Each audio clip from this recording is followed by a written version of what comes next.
Welcome back, friends. We're glad you're here. This is Michael Yates with the Ridgeview Pod. We try to cover everything hope, healing, and recovery related. We're always glad when you tune in, spend some of your time with us.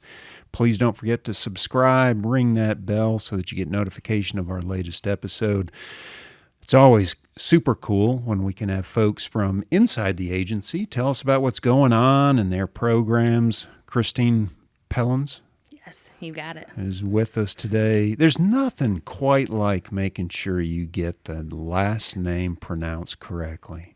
So I don't know how many times I've been called Yates. Oh.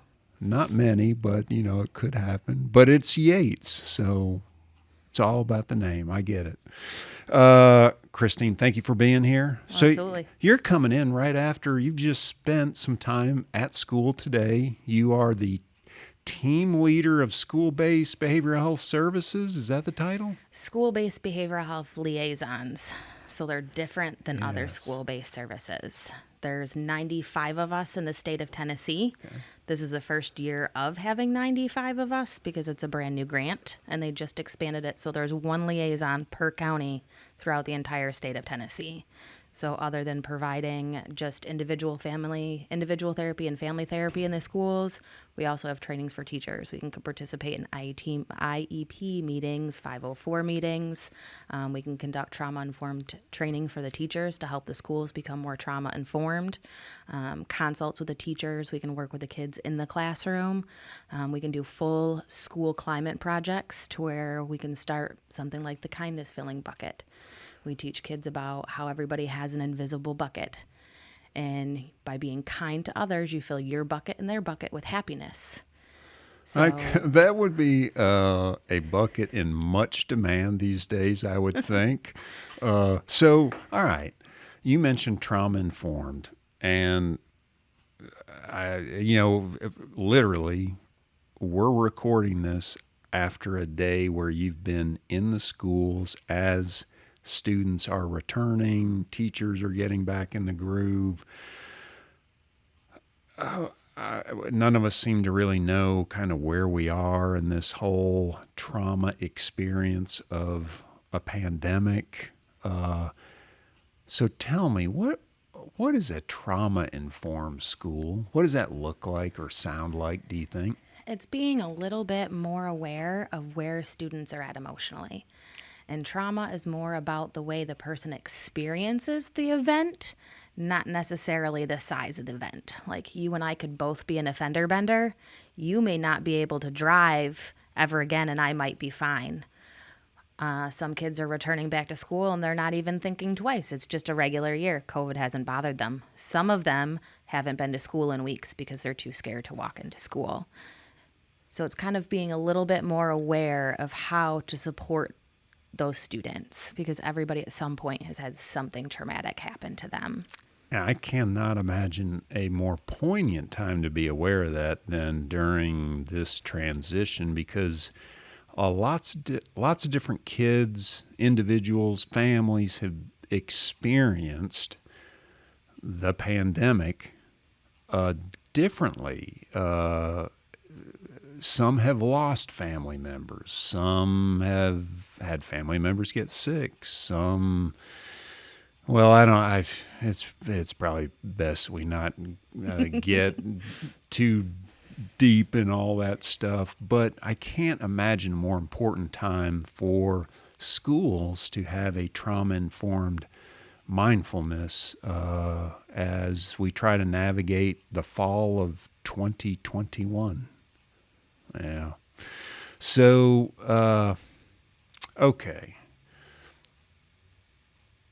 As the school-based behavioral health liaison that's coordinating the 5 counties that we serve, so that's Anderson, Campbell, Morgan, Roane, and Scott County, we have an SBBHL in each one of those counties. Yes. That's good news. That's good news.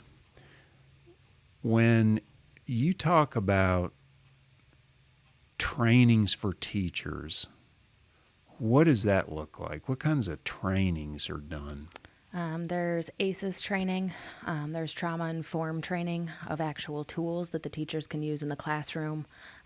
More resilient kind of learning to help students grow instead of traditional punishment consequences, using it as a teaching moment to help the child grow and not feel criticized, not feel put down. So school itself isn't a traumatic place.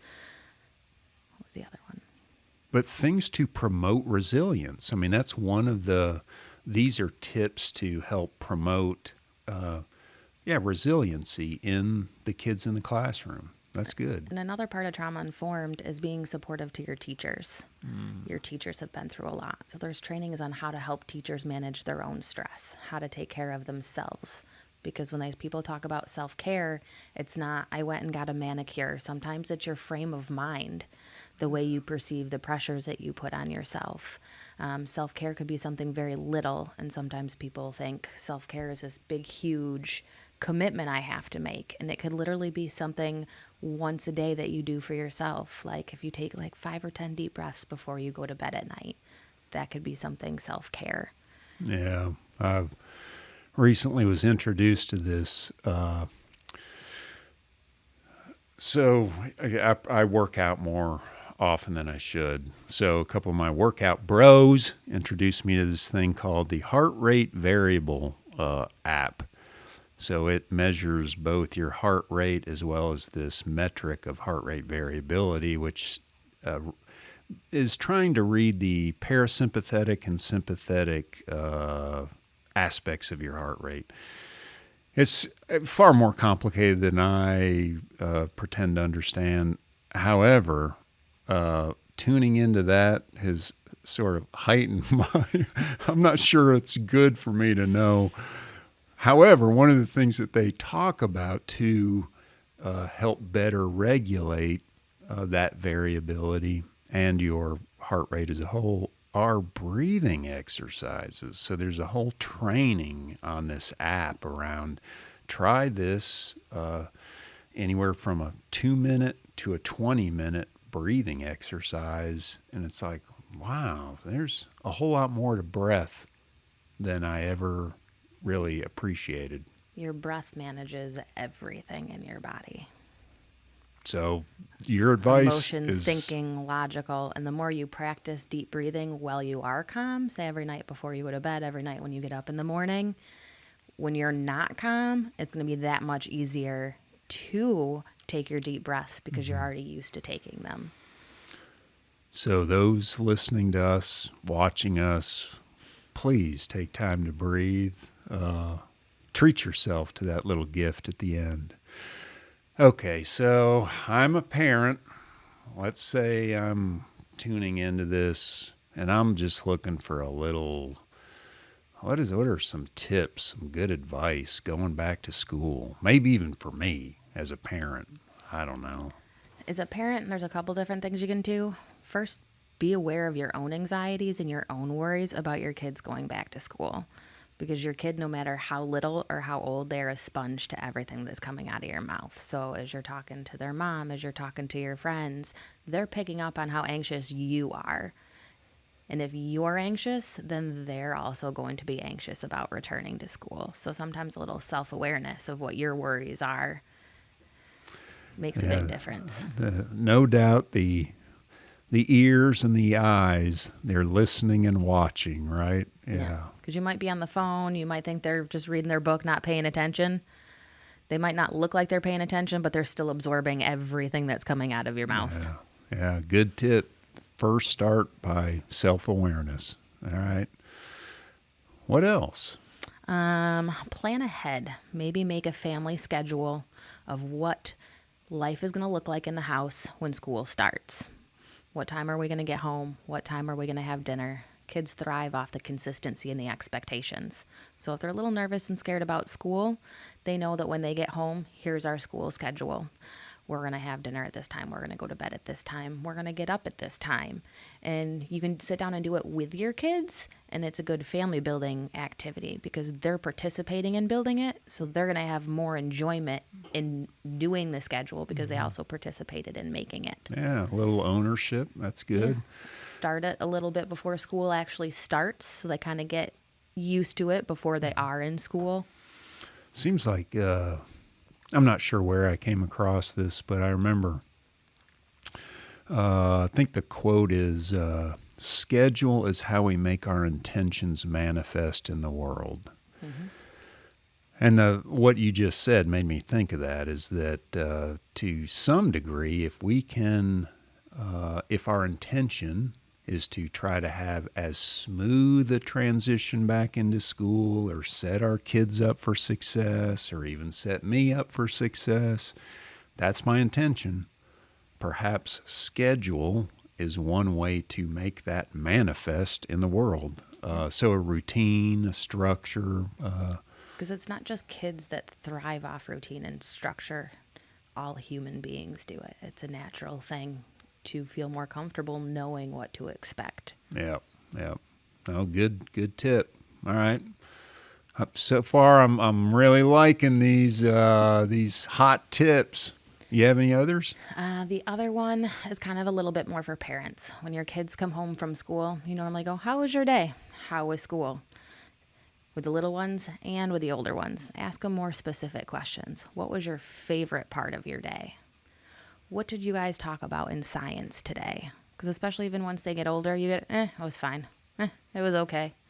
So if you ask them more specific questions, like even what was the hardest part of your day? So that way they know that they can come home and you care about the little things that happen during their day because you care about them, but asking them more specific questions really lets them know your intentions too. Yeah, no, that's great advice. And I think it also seems to elicit the gift of listening by the parent. I mean, to ask that for a little bit more means, I really need to not hear what they're saying, but listen to what they're saying. Because there may be a lot of rich information in what they share. Because that's when they're going to share the things that you want to know, but they might not always just come out and ask or come out and tell you until you kind of ask them a little more specific, and then they start sharing more about their day, and the next thing they're rolling into what's going on with their friends and what happened during lunch and who they had lunch with. Yeah, get that ball rolling. Yeah, no, that's good. We didn't rehearse this. This wasn't scripted, but I couldn't help myself. I Googled tips for parents coming back from the fan transitioning during COVID-21, something like that. And I don't even have to look at these. I mean, I did look at them, but the three things that you mentioned were three suggestions that occurred in some combination of these articles. So you are in sync with the great World Wide Web out there and the information that they're provided. Well, okay. So if I may turn the mirror on you for a moment. So the work is hard. You guys are in a hard transition, helping everybody, even systems, do some regulation during this time. How does Christine take care of Christine? Christine just had a little baby who is almost 5 months old. And my most favorite thing to do at the end of the day is pick her up from daycare and we play. And she smiles and she giggles. And I put work here and then I get to go home and see her smile and see her play. And that's made such a difference with self-care to go home and enjoy her than last year before she was born. Yeah. Well, I can tell your smile is going from ear to ear. Yes. Well, that's great. Congratulations. Thank you. Yes. Thanks for allowing our viewership in on that treat. That is very special. But that just shows humans are social beings. Mm-hmm. So when you're having a hard time, it's the worst time to isolate. Because people like that social interaction, having that other human contact, even if it's through Zoom or through the phone, it helps people not feel so isolated. So it's our relationships with other people that also are our self-care. We are hardwired for connection, aren't we? Very much so. Yeah, and so leaning into those connections can be a great source of not only resiliency promotion, but can help us maybe get us out of not only the isolation that we can get stuck in, but bring a little levity and happiness and joy to what is otherwise can be difficult life circumstances. Yes. Well, we should get you on with that special part of your day. Thank you for coming in, spending some time with us. We hope this has been helpful for you folks. Thanks for tuning in. Please, subscribe, ring the bell. We'd like for you to always get notified when we offer up our weekly episode. Christina, I hope you'll come back. Absolutely. This hasn't been too bad, has it? No, it wasn't. I was pretty nervous, but okay. you made it pretty easy. All right. Fair enough. Well, thank you. Have a wonderful afternoon with your daughter. And thank you for tuning in. We'll see you next week, folks. Take care. That really wasn't that bad.